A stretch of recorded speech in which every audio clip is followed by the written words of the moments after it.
Hi everyone, Nigel Saunders here.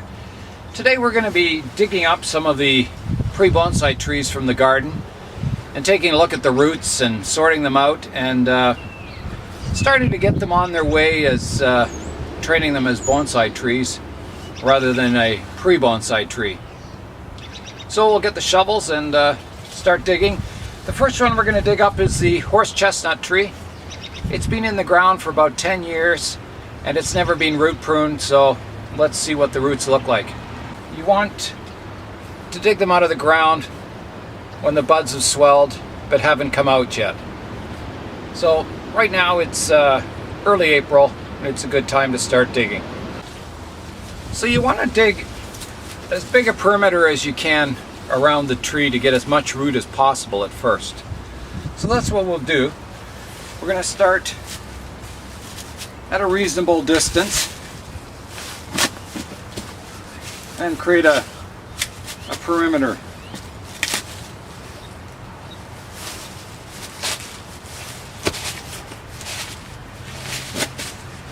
And there'll be rocks and all kinds of things in the ground, so it won't be easy.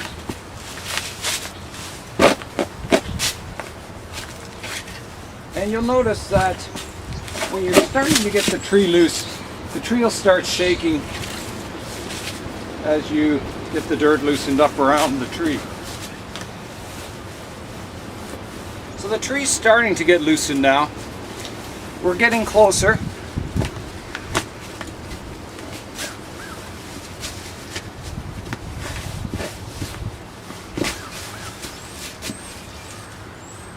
You can see it wiggling in the ground now.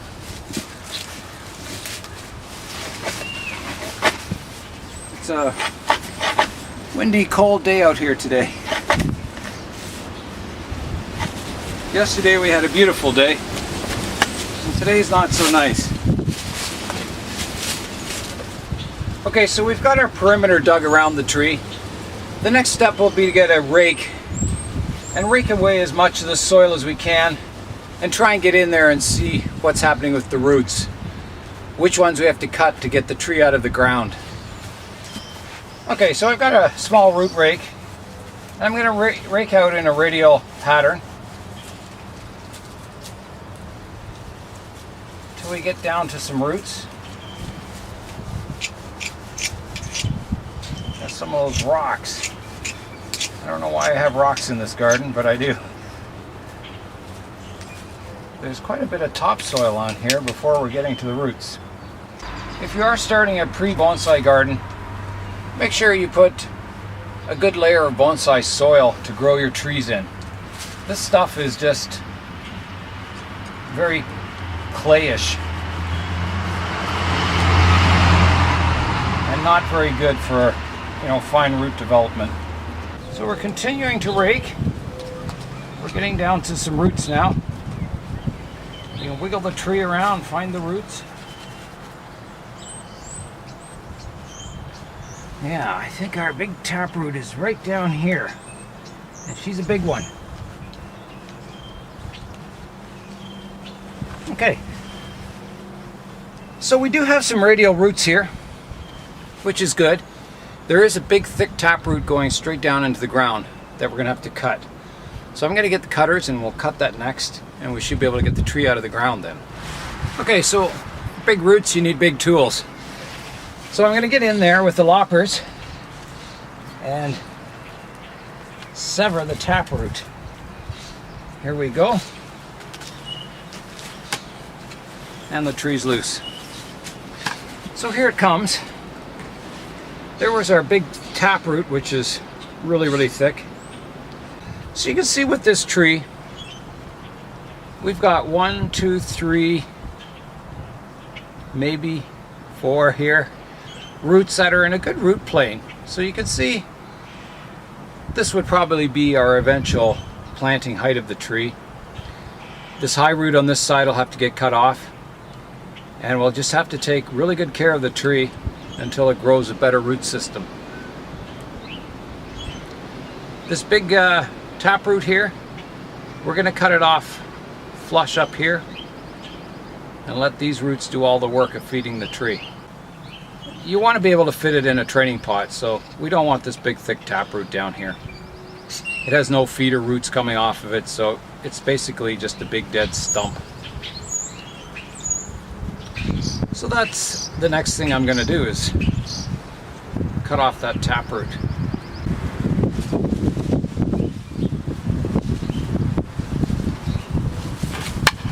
There we go. And that'll do.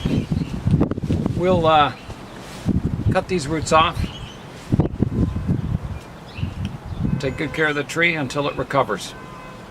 Which could be, until it grows a good root system, it could be a couple of years. So what we'll do is just let the top grow and it'll slowly build a good root system. The next step is to prune off these roots we don't want.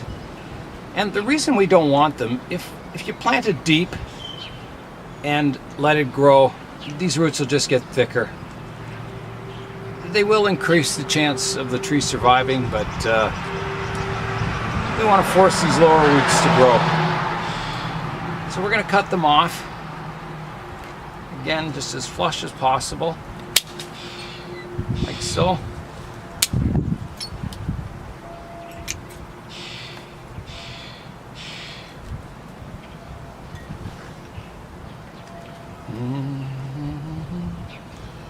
And we're going to have to cut this one off also.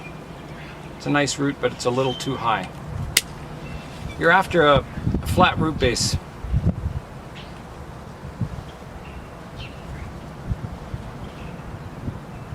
So that's not too bad. We can get rid of this one up here. The rest we'll let grow. Yeah, so the next step is to get it in some good bonsai soil in a training pot. So I've got my training pot. It's just a plastic bell-shaped pot. And the reason I'm using this pot is you get really good drainage. So you can water the tree a lot. So when those new roots are developing, they're not going to dry out. We don't need this portion of the pot. It's just tall for drainage. So what we want to do is fill it about halfway up with this crushed red stones. You can use any coarse gravel, anything that's going to drain really well. Do that, fill it up. So they're just big chunks.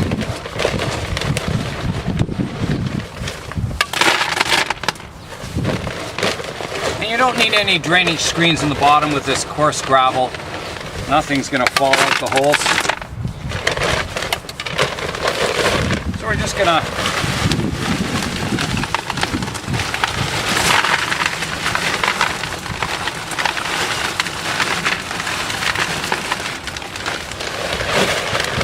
there we go. So it's about halfway full. So next we'll just test fit the tree in the pot. And you can see that the roots are a little long, so we're going to have to do a little pruning on the ends of them to fit it in the pot. This also cleans up your end cuts that we made with the shovel, so it gives them a little sharper cut, so they'll heal over a little nicer. So that fits in the pot nicely now. So the next step is to get our layer of bonsai soil in the bottom over top of the crushed rocks. Okay, so I've got the pot with a layer of bonsai soil in it now, as you can see. And we're going to place the tree on top. And you try and arrange the roots as best you can. There's not much to do with these thick roots, but you know, you can sort out some of your finer ones so that at least they're growing in the right direction. And we're just going to put it on the center in the pot, somewhere right about there. And then we'll fill it in with bonsai soil. So we'll scoop it up and place it around.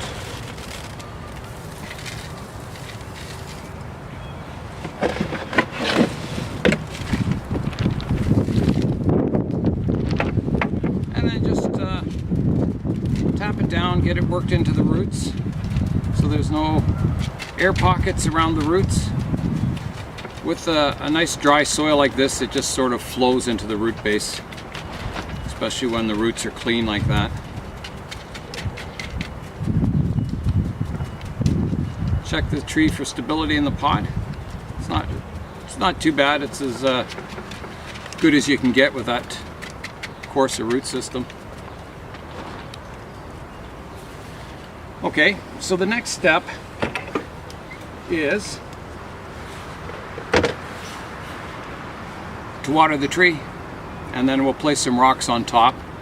That'll help stop evaporation, and it'll keep the tree from tipping out of the pot. Okay, so it's time to water the tree.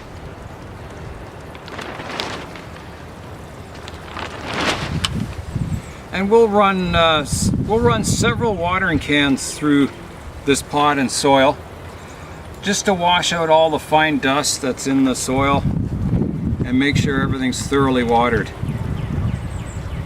As I said, with a pot like this, you can't overwater. You can just keep piling the water on and it just drains really freely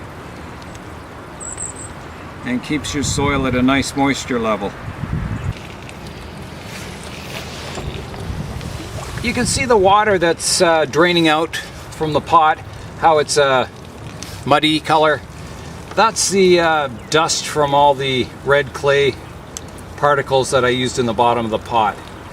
So we want to wash all that fine stuff out. So we just keep watering until it starts running out the drainage holes nice and clear. So at this point in time with this tree, we haven't put a lot of work into it yet. It grew in the front garden. We did pruning on it, not a whole lot, but some. And so if the tree were to die right now, you haven't lost a lot of work. It's not like it's been growing in a pot for many years and you've been wiring it and trimming it and shaping it. At this point, it's just raw material.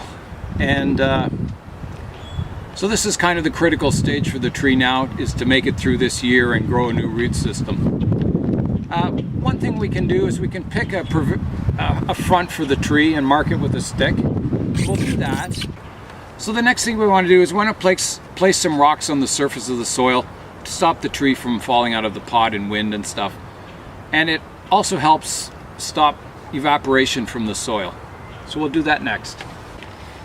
Okay, so I've got lots of big rocks placed on the surface. Tree's nice and firm in there. We'll keep updating this tree. If it dies, maybe I'll have to create a playlist for dead trees, I don't know. If it lives, we'll show what it looks like when it leaves out. Thanks everyone for watching. People are watching from all over the world, and it's nice talking to everyone. So Nigel Saunders for Kitchener-Waterloo Bonsai Society. We'll see you next time.